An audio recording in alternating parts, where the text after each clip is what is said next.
Hey, welcome back to the channel. I appreciate clicking on that video as always. And we are back with another weekly wears video where I go over every single fragrance that I wore all 7 days last week. So if that's content that you think you want to see more of, please be sure to like this video, subscribe to the channel, and turn on bell notifications so you are updated whenever I upload something new. And really quickly, I just want to thank all of you guys. We reached 6,000 subscribers on this channel. I could not be more excited. I am humbled.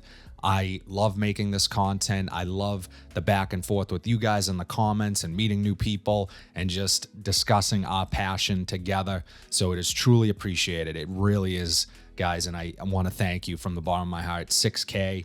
When I first started this channel a little over a year and a half ago, I would have never imagined having 6,000 subscribers at this point. So I truly appreciate it. Thank you so much for the support. But that's enough of that. Let's jump right into the list, starting with Sunday. So on Sunday, I reached for what is probably my favorite in this line of kind of famous cheapies at this point. They make a really nice scent. They smell great. Every single one that I've tried smells fantastic. Performance, not so great, and that is the case with this one. But the scent I'm talking about is Tommy Bahama's St. Kitts. Now, I really love this bottle. I think that color purple is incredible on here. So I think it's very, very nice looking bottle. And I think this smells fantastic. Sea salt, driftwood, and starfruit are some of the notes in here, and has this sweetness to it that is just really addictive. This reminds me of New England, driving through New England, maybe down the Cape, along the ocean front, and just letting the fresh air come in through the windows. That's kind of what this reminds me of. And just overall, a really nice scent, really clean, fresh, fruity, aquatic, and vacation type vibe. Worst part about this, it lasts 10 minutes. That's an over exaggeration, but the lasting power on this is awful. It just does not last. And that is a major problem when it comes to, well, look, I paid nothing for this. Okay. This was like, I want to say I got this on discount. So it's already around 20 bucks. I wanted to say I paid like $16 for it. The smell, incredible. This is one that I spray, no lie, like 30 sprays, because it's, number one, the atomizer isn't great. Number two, it just doesn't last. So you got to spray your clothes. You got to spray really everywhere. You're not going to offend anyone with this. It's not going to last. But the scent overall, really nice. Really nice for like a beach day, warm day out. Maybe you're going to work in the yard or something, and you just want to throw something on. It's really ideal for those situations, and that's when I wear it mainly. So yeah, this is not something I would wear out. This is not something that I would wear in the hopes of it getting attention from anyone, because again, it just does not project, and it's really a skin scent. But for my own personal bubble, I even wear this to bed sometimes. It's kind of perfect for that. So it's a little bit calming and relaxing. So for that reason, I do like to wear it. But in terms of trying to get attention and impress with my scent, it's not going to be with this one. But overall, there is a place for this in my collection, and I really quite enjoy this one. Wore it on Sunday. Tommy Bahama, St. Kitts. This next one that I wore on Monday is probably my best rack store find this year in 2023, and quickly becoming my new favorite house. I have become very interested in this house and learning more about them and what fragrances they have to offer. Scent I am talking about is Loewe Essentia Pour Homme Eau de Parfum. Moss, lavender, and sandalwood are some of the notes in this one. And you will get reminded a bit of Aventus, but for me, the more I wear this, the less Aventus-y it comes across to me. This is far more mossy. It's more green in its opening. Smells really natural. It doesn't have that pineapple fruitiness that Aventus has, but this does have a fruitiness to it. I want to say it's coming from bergamot, but overall, this is just a beautiful scent. And one addition to this is the ambroxan feel that I get, and man, in the air right now already incredible. The day I wore this, I received a compliment on it, and you know, it's just one of those ones that is a compliment getter. It's really likable. You could wear this really all year long. But for me, this type of scent DNA is ideal for spring and summer, warmer months, going out at night. This is when I would wear this to dinner, out with friends. In a casual setting, it's going to work. In a little bit more of a dressed up situation, it's going to work. So you're getting your money's worth here. And I want to say I paid like $80 for it. This is quickly becoming one of my favorite fragrances in my collection. No question about it. Aventus has always been in my top 10. I'm a huge fan of the Aventus DNA. I know people are sick about hearing about Aventus, and to some degree I am as well, with all the clones and everything else coming out. This is a unique twist on that similar type of DNA, and it goes in its own direction. And overall, just an incredible fragrance. So happy to have this in the collection. And again, value. I'm preaching value. More proof that you can find fantastic value and fantastic fragrances in your local rack store. Loewe Essentia Eau de Parfum. And this baby also lasts all day. So my friends over at Mason de Arabia were nice enough to send me some Middle Eastern fragrances. So I've been wearing them each week, becoming more familiar with some of them. And I'm picking my favorites to discuss with you guys. And because I have a 17% off code with them, Boston 17, if you decide that you see a fragrance that sounds interesting to you that I've talked about on the channel, you can go over. They're already $30, so you get 17% off of that. But what I wore on Tuesday is actually a Dior Sauvage clone, and I really like this one. Scent I am talking about is Blue Absolute from Reefs. Now, last week I talked about Avant Garde from Reefs, which is a Prada L'Homme clone. Absolutely love that fragrance. Love it. So happy to have it in the collection. I had Prada L'Homme for a while. I got rid of it. I ended up swapping it for something else. But yeah, wow. This is Dior Sauvage, pepper, lavender, and Broxen. For $30, you're getting an incredible fragrance here. It is the familiar peppery, sweet, blue, projecting, likable scent that Dior Sauvage is, but for far less money. And honestly, when I smell Dior Sauvage, I get synthetic vibes. It doesn't smell like a natural fragrance to me. So the naturals in Dior Sauvage are not natural smelling, be it the lavender or whatever. So you're getting a similar experience here. It's going to smell synthetic, but I think that's what makes that DNA work so well. This is 1,000% a compliment monster. I got 2 or 3 compliments the day I wore this. Was not expecting them. And, you know, it wasn't from the usual people that compliment me on my scent.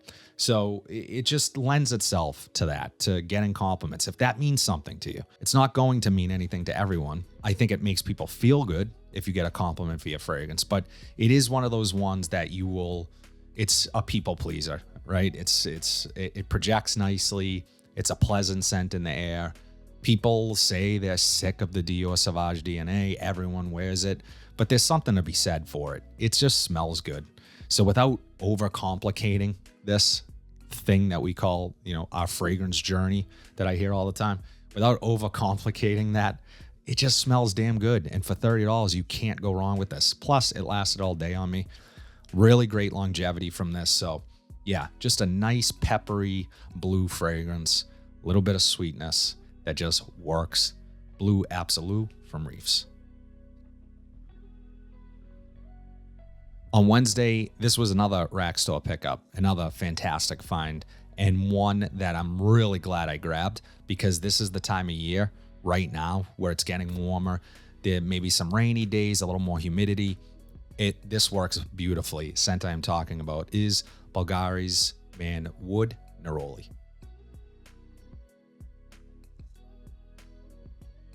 Neroli, cypriol oil, and amber are just some of the notes in this. Alberto Marias, right? The master perfumer. Another fantastic scent. What I like about this one is the amber in here. This has a warmth to it. So obviously neroli, right? Neroli being in the name. That orange blossom, floral, orangey, little bit bitter, slight sweetness.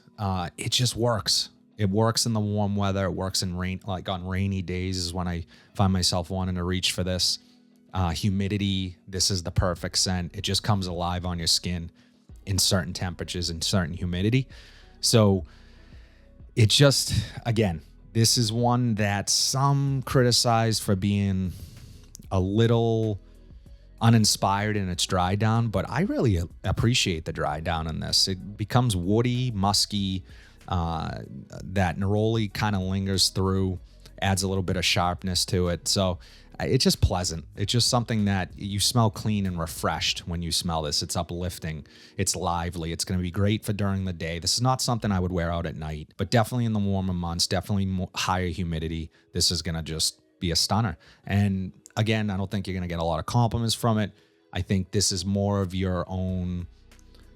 I wear this for myself. It just smells good. I get wafts of it throughout the day. I mentioned cypriol oil. That cypriol oil in here, it can come across as a slight grape accord to some people, and that's kind of how I interpret it. Also, when I've smelled it in other fragrances, it's come across as like a hay-like scent to me, which I don't enjoy. Hit or miss for me, and depending on the fragrance that I've smelled it in. So I'm a fan of the Bulgari Man line. They have some really good ones, and there's a couple more I want to try. So Bulgari Man, wood, neroli. So on Thursday, I reached for one that I just recently picked up in my last rack store haul. Like I always do, I wear them that same week and live with it for a day and just see how it changes. If I end up changing my mind a bit on whether or not it is as good or worse than my first impressions of it, and let you guys know. So on Thursday, I wore John Varvatos XX Artisan. Bitter orange, wormwood, and vetiver are some of the notes in here. And as I said in that video, I was really impressed, and I still am. Man, this stuff is so good. Now, it does remind me slightly of Burberry's Touch, which was a signature scent for me. And I get the same vibe from Burberry Touch in the opening as I do with this. This is a little bit stronger. This is that Coca-Cola effervescent fizzy vibe with more vetiver. I compared this to something like a Lalique's Encre Noir Sport, and I actually wore them next to each other on the same day. The best way I can describe that comparison is that the Encre Noir Sport is more focused on the vetiver, and that's it. It's a niche version of vetiver, okay? It's not niche, but it is like niche, and this is more designer, but that's a good thing because I like what they did here. I like how they added a little bit of sweetness to that. So if you're a fan of Lalique's Encre Noir Sport, you may be a fan of this. What I do like about certain... that was what else I was going to mention. This also reminds me a bit of the OG John Varvatos. Now, I know this is the 20th anniversary of the John Varvatos fashion line. So my guess is that they wanted to take elements of the original and kind of squeeze them in here. But it doesn't feel unnatural. It feels like really authentic, and it works. And it just like in that scent, that tamarind, that sweetness that I really enjoy, the dates, you pick up some of that sweetness with more added vetiver, masculine. This is going to work year round. This is great for the office. This is great for maybe a little more dressed up of an event. This is a winner, guys. If you get a chance to get your nose on this, this is fantastic. This may be in my top 3 from the house at this point. And bonus, fantastic longevity. Lasted all day on me. Projects. I mean, this just doesn't happen with John Varvatos fragrances. So good performance. I was getting wafts of it throughout the day. I was really just editing most of the day in my office. So I had a nice little scent bubble around me. Just works. I love this stuff. John Varvatos XX Artisan. Now, in that same rack store video, I grabbed another XX fragrance, and that fragrance is John Varvatos XX Indigo. Pink pepper, cardamom, and musk are some of the notes in this one. And this is not a bad scent, okay? I was maybe a little harsh on it. Not harsh, but I just wasn't that impressed with it when I first sprayed it on. And I'm still not that impressed with it, but this is serviceable. It smells nice. I wish it lasted longer. This is one of the worst performing John Varvatoses that I've tried. And that's okay. I mean, you can put this in a decant, you can take it with you, whatever. But I was expecting more from a performance standpoint, especially after wearing the other XX Artisan that we just talked about. I was expecting more from the longevity. I just didn't get it. It does remind me of Dylan Blue. It's more of a more tame Dylan Blue, mixed with like Eternity. You know, I'm getting all those elements. It has a slight 90s vibe to it. So it is a blue fragrance, really. I know it's indigo. You're expecting more green from it. I just didn't get a ton of green. The green elements I did get do remind me a bit of Eternity. And then obviously the Dylan Blue. So it's like if those two had a baby, you get indigo.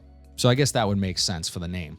I just am not, this has been done before. This scent profile has been done before. So it's just not something that I felt like was a better interpretation of those two. I'd rather wear Dylan Blue. I'd rather wear Eternity than wear this. But that doesn't make this a bad scent. And I still think, you know, $45 is what I paid. That still might be a little too high when you're looking at the scent profile overall and then what you actually get from the performance. I just wouldn't pay that much for it. But, you know, if you are a fan of either one of those fragrances, you might like this one. However, again, I just rather wear those other ones. This is definitely a year-round scent. Can wear this pretty much in any situation. It's more casual than anything to me. It's not necessarily a dressed-up fragrance. There are elements of it that remind me, as I said in that other video, of Crimson, the other John Varvatos, Nick Jonas collaboration. And I don't know, some of these painted bottle John Varvatoses just seem to have a different quality to them. They're not as good as the ones that have that wicker the wicker on the outside of them. So I don't know if there's a connection there. Let me know in the comment section down below if you guys know. But yeah, just overall, not that impressed with this one. John Varvatos XX Indigo. Finally, on Saturday, it got really cold in New England, and after having a pretty much really hot week in the 90s, high 80s. So it was really cold. My daughter had baseball. It was rainy. So I felt like reaching for something a little more cool weather appropriate. And the scent I ended up going with is Jo Malone's Vetiver and Golden Vanilla. Vanilla, vetiver, and cardamom are some of the notes. Not a huge fan of the atomizer, but this stuff is just so good. It is just so good. And you know what? I think that the snobs aren't going to like this one because it's not obscure enough for them. It's a Jo Malone fragrance. You can pretty much walk into any Nordstrom and try them. And they're one of the ones that they tend to try to push in onto you and sell to you. And this is the Cologne Intense. So they're a little different than the clear bottles. The clear bottles have more of a track record of not lasting that long. I think they all smell great, the ones I've tried at least. But this one is the best smelling one that I've tried. And this lasts, this projects. This is all day performance. So the Cologne Intense, if you try any of those, I would imagine that you're probably going to get better performance from those. This one is a performer. I get great performance from this. It's a smoky vetiver mixed with vanilla. And that vanilla is not sweet. It's a little bit powdery. My wife really likes this one, and she's not a fan of vanilla. She absolutely hates Mercedes-Benz Cub Black because that's more of a frosting vanilla. This is just, it has that powderiness. It's a little dry, smoky. You have to like smoky vetiver to like this scent. I think it's so well done. Is not complex of a scent as this is. It just works. And this is a nice transitional scent, one that I think you can wear day to night. It's a little sensual. I think this would be nice for a date night. So yeah, it does everything right for me. And I actually got this at a fantastic deal at the cosmetics store, which is an outlet type store. And I'll try to link that video down below that I actually found this in. So, but yeah, it's still though, it's worth it. I know these are a little bit more pricey, the Jo Malone fragrances, and it's rare that you see them go on sale anywhere. I'll try to link it down below. But yeah, this is just fantastic. I recommend anyone who is a fan of vetiver and vanilla to try this. Smoky vetiver, so good, just works. Incredible scent. I love this stuff. Jo Malone, vetiver, and golden vanilla. That's all I have today, guys. As always, let me know in the comment section down below what your weekly rotation was. Always love knowing what you guys are wearing. If you like what you saw today, please be sure to like, comment, subscribe, share this video, hit that bell notification so you are updated whenever I upload new content. But until then, have a fantastic week, and I'll see you in the next video.